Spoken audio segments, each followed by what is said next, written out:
Back with one final recipe. This trip to Europe or trip around the world is winding down, and we really made you wait a long time for this potato salad, but it's worth the wait.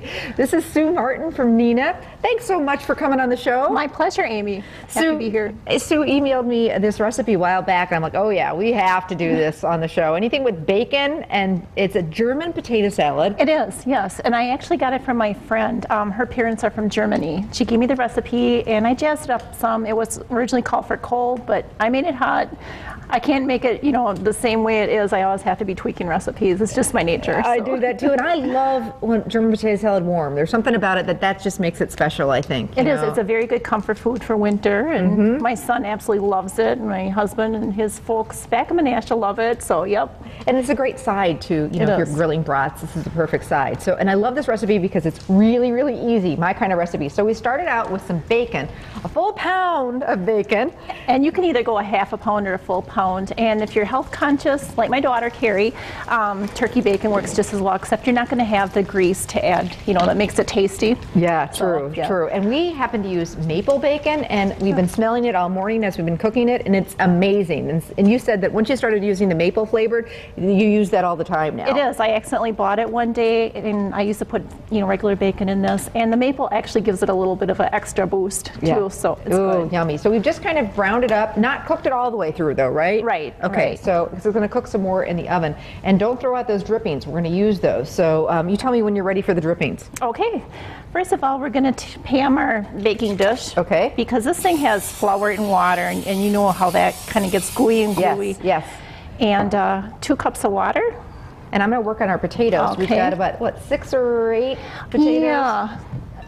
Depending on, the size of the potatoes. Okay, and we've peeled those, and I'm just going to slice them up. And we got 2 cups of water going on here, half a cup of white vinegar, salt and pepper to taste. My husband Jeff loves pepper, so. Go heavy, a little heavy in the pepper. Oh, yes. I've never seen German potato salad done this way, and that's what I love. This is we're all going to bake it all in the oven, and everything's going to work together, and magic's going to happen in the oven. So it's not like you have to cook the dressing ahead of time or anything like that. So. No, and you can do this ahead of time, like in the morning if you have something going together in the evening that you have to bring this somewhere, and that way you can just pop in the oven once you're at your convenience. Okay, I added 3 tablespoons of flour, a cup of sugar. Okay. And now we're going to whisk this all together because we don't want the flour to clump up. So that's a real important step. Whisk it real well at this point. But when it bakes, it's just going to form like a roux and a nice thick sauce. So that's kind of the neat thing about the recipe. And then as it's baking, I tend to just every half hour or so just kind of turn it so it doesn't stick to the sides, and it gets evenly done that way. Just stir it a little bit? Exactly. Okay. And we're using just regular potatoes. Don't have to use any, don't need anything fancy. Any kind of potatoes works well, really. Okay. Yukon Gold, like Amy said, whatever you find. What do you have? Okay. Good deal. I'm going to throw our onion in. Today I'm using Vidalia. That's our family's favorite, but you can use white, red, whatever. It's not fancy. And you don't have to even cook the onion. Just throw it in there raw. Just throw it in raw. You can dice it a little finer if you wish. Ready for the potatoes? Yes, I am. Okay, so in those go. We've been drooling all morning. It smells good in between here. the bacon and the German potato salad in the oven and all the food that we're making today. Wow. My director, Greg, just said, I'm ready. I know, me too. You said that your son just eats this straight up. Yes. Yeah, no side dish necessary. My son, Greg, will actually call me on a whim and say, Mom, can you make up a big platter of German potatoes? And I will, and within 24 hours, he'll take it home. It's gone. Oh, gosh. Yep. Yeah, I can see. It is good stuff. Okay, here goes our bacon and then some of the grease, right? The drippings? Yep. Right in here? Yep, about 3. I usually eyeball it. Okay. 3 tablespoons. And our bacon got a little more done than probably yours at home would be. You don't do it quite as much, I'm assuming. But this works. This will work too? Okay. Yep, this works. So kind of cook it halfway, I guess, is what we were looking for. And tell me when about on the grease. That should be good. Good, okay. And then we'll mix this up good so it's nice and even. 2 more pieces of bacon. I don't want to leave those There we out. go. That way everything is very well blended. There's a few potatoes in there with that bacon. Would you like some potatoes with your bacon? Exactly. Yeah, this is really, really good. Ooh. And then I like to put a cover over it, so if your casserole doesn't have a cover, loosely, cover it with tin foil. That would work great. Okay.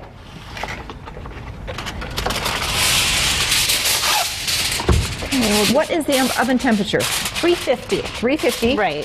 So preheat that oven. And how long does it normally take, Sue? It depends on your oven. Generally, it takes 1.5 to 2 hours. And the way I test it, like I said, I take the cover off every half hour. I take the edge of a paring knife and gently stab it. And if it's done, then take it out of the oven. Maybe leave the cover on and just let it go. And then once it's cooled down, put it in the fridge if you're going to take it later on. Okay. Yep. Good tip. Just the one thing you want to make sure is that those potatoes are cooked through. We put them in raw, Right. so use that fork to test them. Have you ever doubled or tripled the recipe? I have, yep, for when my in-laws in Menasha have a get-together. Sure. Definitely. Double it because of the family members. A lot of people come over, a lot of mouths to feed. Yeah, exactly, or a packer party. I was thinking if you're doing a bunch of brats. What about keeping it, after you baked it, putting it in like a slow cooker to keep it warm? You can do that. Okay. Yep, that's doable. All right. But just make sure you check the moisture temp, so it's not so dry. Yeah, check it you don't want it periodically. dry. Okay, Yep. all right, good deal. Well, enough talk. You got to see what this looks like. I've been smelling it all morning. Oh, find me a fork, let me tell you. Ooh. And you can see how that dressing just, It's good. oh. How's it look? Did we do good? We did good. Yep. I'm going to find a spoon and we're going to serve some up. You can see, like I say, it just is nice and thick, and it all magic happened in the oven. We didn't have to do anything like in a, on the stove or in a pan or saucepan. Well, I got to have some. What about you? Yep, I Looks want some too. absolutely amazing. It's really good stuff. It's not really waistline friendly, but like I said, you can use the turkey bacon, maybe decrease the amount of sugar, not pour as much grease, things like that. Yes, or go hog wild and do it Or all. go hog wild, exactly. Go on a nice long walk afterwards. There you go. Thanks so much, Sue, for coming on the show. Thank you, Love Amy. the recipe. Can hardly wait to make this. This is my kind of recipe. I'm going to find a fork and have some. All the recipes that we did today, you can find on our website, fox11online.com. Click on the Living tab and then recipes, and they will be